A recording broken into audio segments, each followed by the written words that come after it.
अंबा सांभवी चंद्रमौली प्रबला गवर्णा उमा पार्वती काली कैमवती शिवा त्रिनयनी कात्यायिनी भैरवी सावित्री नवयौवनां शुभकरी साम्राज्यलक्ष्मी प्रदा चित्रूपी परदेवता भगवती श्री राजराजेश्वरी। ओम सर्वमंगलमांगल्ये शिवे सर्वार्थसाधके शरण्ये त्र्यंबके गौरी नारायणी நமோஸ்துதே. ஓம் நமச்சிவாய.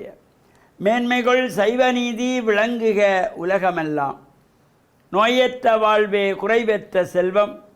அந்த நோய் நொடிகள் இல்லாத வாழ்வு இந்த உலக மக்கள் எல்லோரும் வாழ வேண்டும் என்று கலியுகத்தின் காந்தமலை ஜோதியாகிய சபரிமலை சுவாமி ஐயப்பனுடைய திருவடிகளை சிறந்தாழ்த்தி டான் தமிழொலி ஓம் தொலைக்காட்சி நேயர்கள் அனைவருக்கும் சர்வதேச இந்து மத குறிப்பீடம் அகில இலங்கை சபரிமலை ஸ்ரீ சாஸ்தாபீடத்தின் சார்பில் இனிய வணக்கங்களும் நல்லாசிகளும். இன்றும் மங்களகரமான விஸ்வாவசு வருஷம் ஆனி மாதம் 12ஆம் நாள் 26/6/2025 வியாழக்கிழமை. இன்று மலர்ந்திருக்கின்ற இன்றைய பொழுதும் நம் எல்லோருடைய வாழ்விலும் எல்லா விதமான சிறப்புகளும் வெற்றிகளும் கிடைக்கின்ற வகையிலே இன்று குரு வாரம் என்கின்ற இந்த வியாழக்கிழமை குரு பகவானை வழிபாடு செய்வது, நவக்கிரகங்களுக்குள்ளே குபேர்திசை என்கின்ற வடதிசையை நோக்கி அமர்ந்திருக்கின்ற வியாழ பகவானுக்கு மஞ்சள் மலர்களாலே அர்ச்சனை வழிபாடுகள் செய்வது, தட்சணாமூர்த்திக்கு மஞ்சள் மலர்களாலே அர்ச்சனை வழிபாடு செய்வது, இவை எல்லாமே நமக்கு ஒரு சிறப்பை தருவதோடு கொண்டல் கடலை நிவேதனமாக வைத்து இறைவனுக்கு படைத்து அடியவர்களுக்கு அதனை பிரசாதமாக கொடுக்கின்ற பொழுதிலும் இந்த தோஷங்களெல்லாம் நீங்கக்கூடியது. இன்றைய தினம் இலங்கை திருநாட்டிலே புகழ்பூத்த புராதனமான அம்பாளுடைய ஆலயமாக திகழ்கின்ற நைனாதீவு நைனை ஸ்ரீ நாகபூஷணி அம்பாள் தேவஸ்தானத்தினுடைய அந்த அம்பாளுடைய துவஜாரோகண மகோத்சவம் இன்று கொடியேற்றத்தோடு ஆரம்பம். இந்த அன்னை பராசக்தி பல்வேறு நாமங்களிலே கோவில் கொண்டிருக்கின்றாள். காஞ்சியிலே காமாட்சி, காசியிலே விசாலாட்சி, மதுரையிலே மீனாட்சி, திருவேற்காட்டிலே கருமாரி, சமயபுரத்திலே மகமாயி, நைனையிலே நாகபூஷணி. இந்த நாகபூஷணியாக இருந்து அல்பாளிக்கின்றவள் அம்பாள். வேண்டும் வரங்களை எல்லாம் தருகின்றவள். நம்பிக்கையோடு நாம் வழிபாடு செய்கின்ற பொழுது அந்த அம்பிகையினுடைய திருவருள் கடாட்சம், அந்த கடைக்கண் பார்வை நமக்கு கிடைத்தால் வாழ்வில் எல்லா சிறப்புகளும் கிடைக்குமாம். நம்பிக்கை தான் கடவுள்.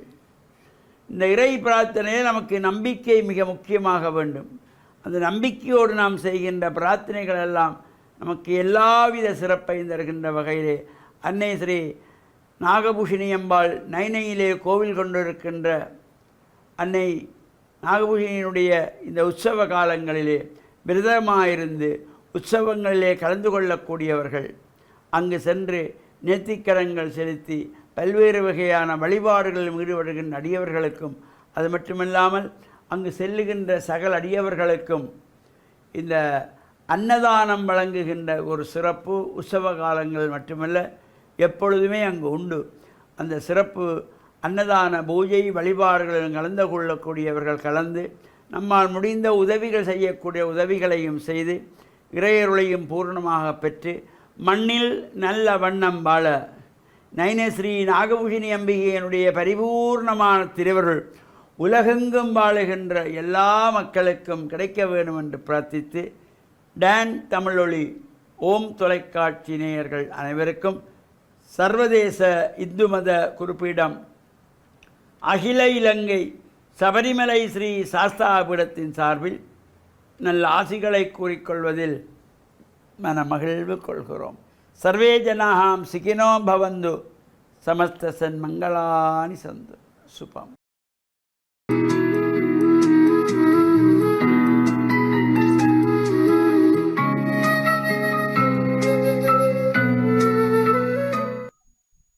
இறை இயேசுவில் என் அன்பு நெஞ்சங்களே, ஆண்டவர் இயேசுவின் அன்பும் அருளும் உங்கள் அனைவரோடும் இருப்பதாக. இறைமகன் இயேசுவினுடைய அழைப்பை கேட்டவர்கள் தொடக்கத்திலே பெரும்பான்மையானவர்கள் தம்முடைய குடும்பங்களில் சாதாரணமான வாழ்வை வாழ்ந்து கொண்டிருந்தவர்கள். அதனால் ஒரு முறை சீமோனுடைய வீட்டிற்கு இயேசு செல்லுகின்றார். அப்பொழுது சீமோனுடைய மாமியார் காய்ச்சலாய் கிடக்கின்றார். அப்பொழுது இயேசுவிடம் அவர்கள் அதை பற்றி சொன்னதும், அந்த இயேசு அவருடைய படுக்கை அறைக்கு சென்று அவருடைய கரங்களை பிடித்து அவருக்கு குணம் கொடுத்து எழுப்பி விடுகின்றார். உடனடியாக அந்த மாமியார் அவர்களுக்கு பணிவிடை செய்தார் என்று சொல்லப்படுகின்றது. இங்கு நாங்கள் இயேசுவினுடைய பணி எப்பொழுதும் ஏதோ ஒரு பகிரங்கமாக பொதுவாக இடம்பெற்றது. அவர் மலைப்பொழிவை ஆற்றினார் என்று சொல்லி நாங்கள் இயேசுவை இந்த குடும்ப சூழலுக்கு அப்பால் எடுத்து சென்று ஒரு பொது நபராக அல்லது ஒரு பகிரங்க பணியாளராக நாங்கள் பார்ப்பது உண்டு. அதுவும் சரி. ஆனால் இயேசுவினுடைய இந்த பணி வாழ்வு என்பது மக்களோடு மக்களாக அவர்களுடைய தேவைகளோடு அவர்களுடைய உணர்வுகளோடு கலந்து இருந்ததினாலே சாதாரணமான நிகழ்ச்சிகளிலெல்லாம் இயேசு கலந்து கொண்டார். அவ்வாறு அவர் கலந்து கொண்டதன் நிமித்தம் அவர்களுடைய வாழ்வில் அவர்கள் சந்தித்த பிரச்சனைகள், துன்பங்கள், துயரங்களுக்கும் இயேசு விடை கொடுத்தார். அதனால் எங்களுடைய இன்றைய காலத்திலே நாங்கள் குடும்பங்களாக வாழ்ந்து கொண்டிருக்கின்றோம் அல்லது சிறு குழுமங்களாக வாழ்ந்து கொண்டிருக்கின்றோம். எங்களுடைய இந்த சாதாரண வாழ்விலே இயேசு கலந்து கொள்ள முடியும். அவ்வாறு இருக்கின்ற பொழுது நாங்கள் இந்த இயேசுவை எங்களுடைய குடும்பத்துக்குள்ளே வரவேற்போம். எவ்வாறு இந்த சீமோன் தன்னுடைய குடும்பத்துக்குள் வரவேற்று தன்னுடைய மாமியாருடைய அந்த காய்ச்சலிலே இருந்து அவருக்கு குணம் கொடுக்க அவர் அழைப்பு விடுத்தாரோ, அவ்வாறு நாங்களும் இந்த இயேசுவை எங்களுடைய குடும்பத்துக்குள்ளே ஒவ்வொரு நாளும் வரவேற்போம். எங்களுடைய சாதாரண வாழ்க்கை எங்கள் சூழல்களிலே இந்த இயேசுவும் இரண்டர கலக்கின்ற பொழுது எங்களுடைய துன்பங்கள், துயரங்களிலே இருந்து நாங்கள் விடுதலை பெறுவதற்கு ஆண்டவருடைய பிரசன்னம் மிகவும் முக்கியமானதாக இருக்கும், அருமையானதாக இருக்கும். எங்களுடைய உள்ளங்களுக்கு அவர் ஆறுதல் தருகின்றவராக இருப்பார். எனவே இன்றைய நாளிலே நாங்கள் எடுக்கின்ற ஒவ்வொரு முயற்சியிலும், எங்களுடைய தீர்மானங்கள், திட்டங்களிலே, எங்களுடைய ஈடுபாடுகளிலே அந்த இயேசுவையும் நாங்கள் வரவேற்று எங்களுடைய குடும்பத்திலே ஒருவராக அவரை நாங்கள் எங்களுடைய உள்ளத்தால் ஏற்றுக்கொள்கின்ற பொழுது ஆண்டவருடைய பிரசன்னம் மகத்தான காரியங்களை எங்களுடைய வாழ்விலே நிகழ்விக்கும் என்று இறைவனுடைய அருளுக்காக இந்த நாளிலே உங்கள் அனைவருக்காகவும் மன்றாடி நிற்கின்றேன்.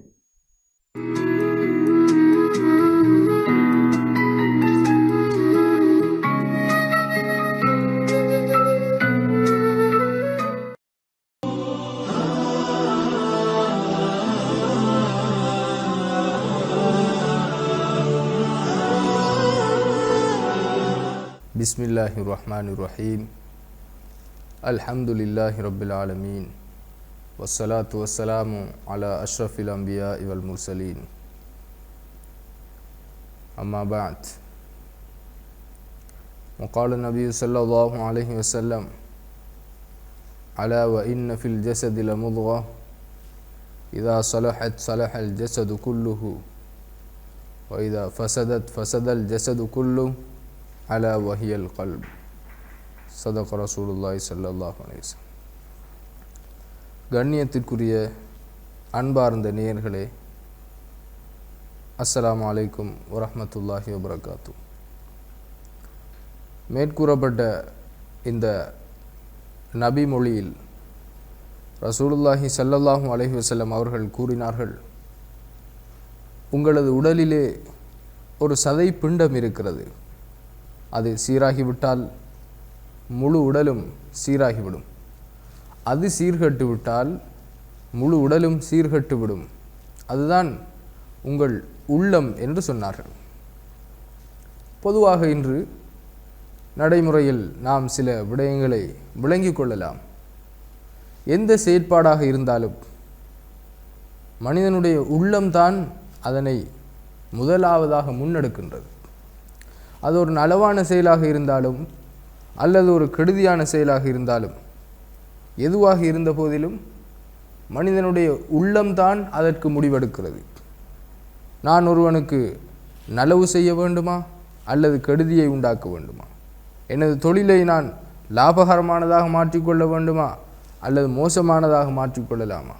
அல்லது எனது கல்வியை நான் வெற்றிகரமானதாக முன்னெடுக்க வேண்டுமா அல்லது விளையாட்டுத்தனமாக விட்டுவிட வேண்டுமா என்று இவ்வாறு உலகின் பல துறைகளில் இன்று எதை எடுத்துக்கொண்டாலும் உள்ளத்துடன் தொடர்புடையதாக எல்லா செயற்பாடுகளும் காணப்படுகின்றது.